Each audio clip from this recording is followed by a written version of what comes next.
Welcome to the Climate Book Review. The Climate Book Review is a radio show and podcast featuring book reviews and reading lists for fiction, nonfiction, and poetry with climate themes. Climate Book Review airs every Friday at 10:30 a.m. Central on WDBX 91.1 FM, solar-powered community radio for Southern Illinois. You can also find the show online at wdbx.org, climatebookreview.com, and on your favorite podcast app or site. Climate Book Review is hosted by me, Treesong. The two main segments of the show are the Climate Book of the Week and the Climate Reading List of the Week. If you have suggestions for the show, please email us at info@climatebookreview.com.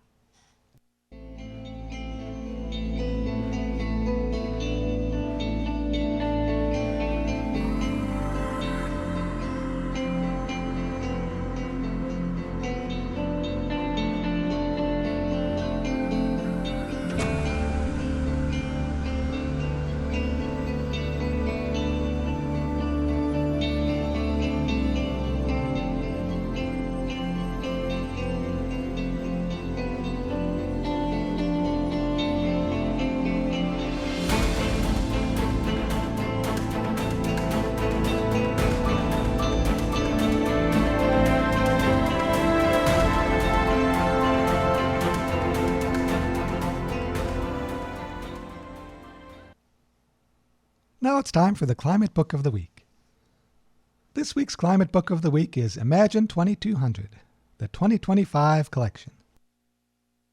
Now this is technically not printed as a print book or an ebook. It is collected on their website, the grist.org website.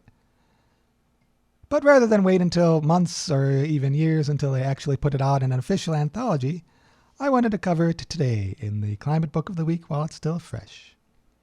It's the Imagine 2200, the 2025 collection. Now, if you've listened to previous episodes of the Climate Book Review, you may know a little bit about this collection. And I will, since it just came out, I don't have a full review of my own reading of all of the stories. But I would like to introduce it to you so that you can read it, and I may cover it again later once I've done a full reading. But since I don't have my own full review to present to you, I'm going to present a little bit from their website about it, including the description of the contest itself that led to the creation of these stories, as well as a little snippet of what each story is about. So here's their introductory text about the contest. Welcome to the 2025 Imagine 2200, Climate Fiction for Future Ancestors collection. For 4 years, this contest has celebrated stories that invite us to imagine the future we want. Futures in which climate solutions flourish, and we all thrive. These stories have never pretended the path will be easy. Some of the most compelling imagined stories showcase the struggle as well as the successes. But they all offer the promise that through the transformative power of radical imagining, we can envision a better world and work toward making it our reality. This year's contest recognizes that the urgency of that visioning has never been higher. More than ever, we need climate fiction as encouragement to look beyond the current moment, to picture what could be, to center voices from around the world, and particularly those most impacted by the climate crisis, and to challenge us to remember that at the heart of climate solutions is human promise and ingenuity. As you journey through this collection of stories, we hope these visions of possibility and progress spark your imagination and renew your resolve. Enjoy.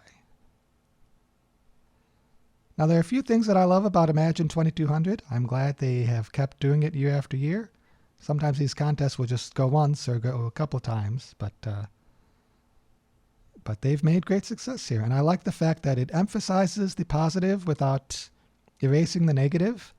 A lot of these stories end up being set in a somewhat dystopian future, but it's a future where the people have come together and created something wonderful to survive and flourish in the wake of climate catastrophes. So it's a rare glimpse of a combination of both the wonderful possibilities and the challenges along the way. And as the blurb speaks to, it's also about diversity as well. There are sometimes climate stories where it's someone in the United States, it might be a white male character who is going around doing things, and it doesn't include the voices of other cultures, other orientations, other places. But Imagine 2200 is wonderful in that regard. Every story in some way is a representation of some diversity that is often left out in other collections and other places. So let's get into our glimpses of what some of these individual stories are about. This one, the first place winner, is a story called Meet Me Under the Molokia. A seed researcher meets a mysterious spirit in the field, leaving both with a choice about where they will call home. Now, it's fascinating to think about that. A lot of these stories are an intersection between some climate or ecological theme and some cultural or spiritual theme, or it's really interesting all the directions they take all of this in. So another story, the second place winner, is called Last Tuesday for Eternity. What happens when an android, making good on a pledge to return to the Earth, suddenly falls in love? That's a fascinating premise for a story, and it's another example of the intersection between technology and climate themes that can appear in these stories as well. So the next story is called Mouse Deer versus the Ghost Ships. The theme of this story is when automated ships threaten their recovering ecosystem, it falls to Ama and the crew of the Mouse Deer to fight back. Now this one seems particularly relevant in terms of a lot of the discourse going on now around AI. It's been decades that sci-fi has explored the connection between artificial intelligence and various social and political issues, but it's very pressing right now as generative AI and predictive AI play a larger role in our society. The next one is called A Eulogy for Each and Every End. In this story, an apprentice undertaker learns the art of death and dying. That's another theme that these stories often explore, is death and dying, and they do not shy away from exploring those, because a story can still be positive and uplifting in many ways while still dealing with death and dying. That is sometimes a taboo in our culture. We don't want to talk about death. We want to just try to avoid, just pretend it's not there and maybe it'll go away. But death does not go away. It comes for us all. And we can find joy along the journey. So the next story is Our Continuity, Each of Us Raindrops. Two brothers embark on a perilous journey to document endangered species, and instead find a different way to change the world. So that sounds like a fascinating one. As someone with siblings, I'm curious to see how the sibling dynamics play out in that. And documenting endangered species is... in climate work, we often end up talking about either the climate generally or the human impacts, and sometimes the impacts on ecosystems themselves get lost in the shuffle. So I'm really fascinated to see how that one turns out. And I want to add, too, one of the things I like about this contest is the beautiful artwork they come up with for it. In short story anthologies, you often just have one cover for the whole anthology. But in Imagine 2200, each of these pieces has beautiful artwork that captures a bit of what the story is about. And I can't beam those through the radio waves, but if you go to grist.org and find the Imagine 2200 section, you'll get there. So the next story is Plantains in Heaven. In an abandoned London hotel, a plant from another time sprouts. It's an interesting take on the fact that as climate change progresses, we may have different things growing in different regions. The next story is called Tangles in the Weave. The time for Ever's metamorphosis has arrived. This one has a picture of a person with butterflies all around them, so I wonder what they're going to metamorphosize into. This next one is titled The Isle of Beautiful Waters. Storytelling traditions connect a Caribbean family as they prepare to shelter from an oncoming storm. Now, honestly, that sounds like something that could be happening in the here and now. I haven't read this one yet, so I don't know the time frame it takes place in, but this was one that may resonate in today. So the next one in the collection is called The Ones Left Behind. In the back room of a Sichuan restaurant, Grace tends to the family's legacy and discovers a new beginning.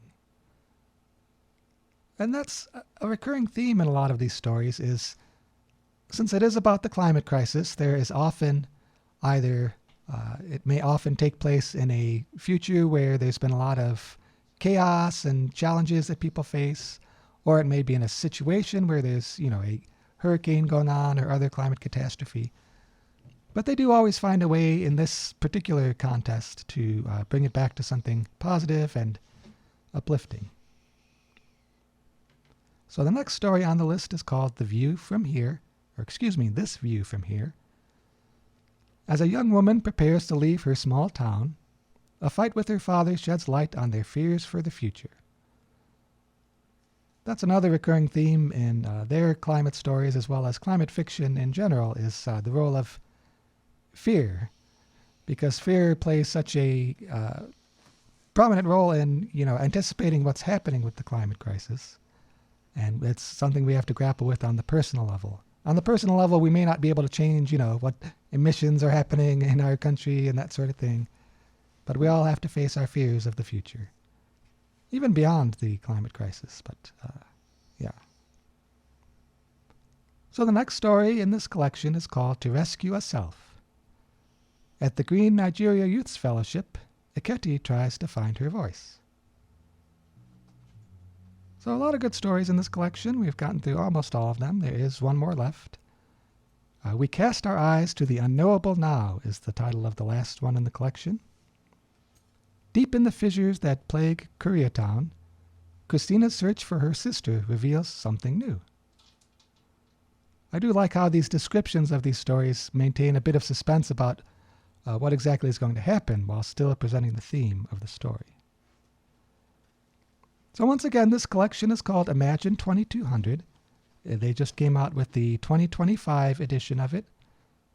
And if you are a writer of any sort, or if you know any writers, you can keep an eye out for the contest deadlines that they have periodically, because all of these stories were submitted by new authors who sent in their submissions to the contest and now have international acclaim because they've won the Imagine 2200 contest. If you want more details about the contest itself, you can go to grist.org. That's spelled GRIST.org. We will definitely cover more about this in the future. Once I have read all of these stories, I will hopefully get a full review out for you. In the meantime, I hope you get a chance to read them yourself and enjoy them. And if you do, let me know what you think. Our email address here is info@climatebookreview.com.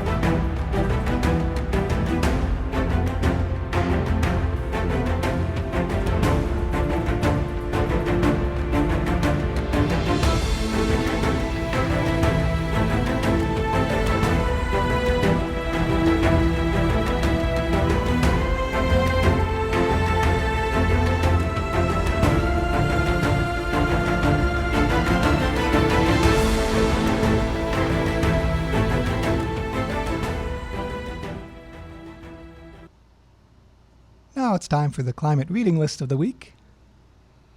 This week's climate reading list of the week is free climate change books. Now, I have discussed this one previously. I will tend to, in the past I've only discussed entirely new reading lists with you, but I'm going to start revisiting lists if I do add or update material to them so that I can both tell you about the new stuff that is coming out and review some of the titles that have been there in the past. So this one I am revisiting because of the whole Imagine 2200. It's exciting. The new only happens once a year.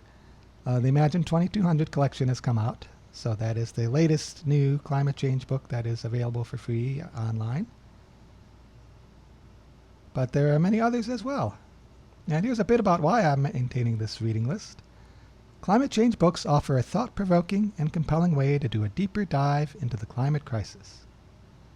Authors from around the world have written and published thousands of works of climate fiction, climate nonfiction, and climate poetry. Many of these have something important and unique to say about the climate crisis. But what if you can't afford to buy all of those climate change books?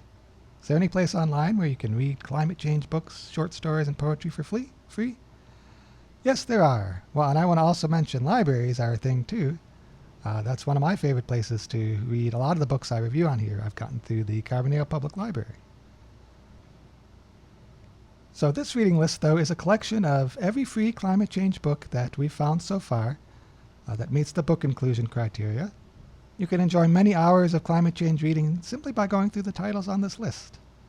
These are all collections and such that I have enjoyed, and they're for free, and they've got a lot of good material in them. And we talked about Imagine 2200 already. So there are some others in a similar vein. There was an older contest, Everything Change. That contest was called Everything Change. And so there are 3 anthologies that came out of that. It's an anthology of climate fiction, and there's the Volume 1, Volume 2, and Volume 3. They each feature stories from the ASU Imagination and Climate Futures Initiative's Climate Fiction Short Story Contest. So ASU, Arizona State University, they have the Imagination and Climate Futures Initiative. And so they have, the contest was judged by Kim Stanley Robinson, who you may be familiar with if you're a climate fiction reader. Also features an interview with renowned climate fiction author Paolo Bacigalupi. And one of the wonderful things about this is it's free to download, read, and share. They did it. I love this model where they hold these contests for Everything Change and Imagine 2200, where they hold the contest, they give awards to the winners, and then the public gets to read the stories for free. It's a win-win-win situation. And the title of their anthology is drawn from a quote by Margaret Atwood about Everything Change. So they've got some great stories in each of the editions. I don't think I could pick out a favorite among the 3, but there are stories in each of these 3 volumes of Everything Change that I appreciated. And I believe you will too. So some of the other free titles that are available with climate fiction in them are the Imagine 2200 we've mentioned. There's also one that comes out of the ASU as well. That is it's called The Weight of Light, a collection of solar futures. And this one's really fascinating. Let me read the description for you here. A collection of science fiction stories, art, and essays exploring human futures powered by solar energy with an upbeat solar punk twist. What will it be like to live in the photon societies of tomorrow? That's a funny term for it that I don't hear often, photon societies, if your society is powered by solar power. Another question that this volume asks is, how will a transition to clean, plentiful energy transform our values, markets, and politics? The title of that one, once again, is The Weight of Light. It emphasizes that the design of solar energy matters just as much as the shift away from fossil fuels. Solar technologies can be planned, governed, and marketed in many different ways. The choices we make will profoundly shape the futures we inhabit. The collection features stories by award-winning science fiction authors, working in collaboration with illustrators, graphic designers, and experts in policy, ethics, climate science, and electrical, environmental, civil, and aerospace engineering. So this is one of the most sort of hard sci-fi, science-oriented collections. It has a mix of both the fiction and the nonfiction in it. Which applies as well to another volume that they came out with. I haven't seen as much from them lately, but for a couple years there, Arizona State University was coming out with numerous titles on climate. This one is called Cities of Light, a collection of solar futures. Similar to the other one, it's a collection of science fiction stories, art, and essays exploring how the transition to solar energy will transform cities, how it will catalyze revolutions in politics, governance, and culture, and create diverse futures for human communities. Cities of Light emphasizes that the design of solar energy matters in shaping the future of urban communities, and considers how each city's geographic and social features, along with the arc of its particular local history, create unique challenges and opportunities as we work collectively to design more equitable energy futures. Now, both of these ones from ASU feature, I like the fact that they consciously chose to explore both the rural and urban contexts of applying solar and lots of other different considerations. In a small number of stories, they've covered a lot of issues. So once again, that one's called Cities of Light, and the previous one is called The Weight of Light. And I'm sure there are lots of other free climate fiction titles out there, so if you know of any, be sure to email them to me. You can email me at info@climatebookreview.com. I will check them out and be happy to share them, because we love finding new titles to share with you so that you can have some interesting climate fiction reads.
Thank you for listening to the Climate Book Review.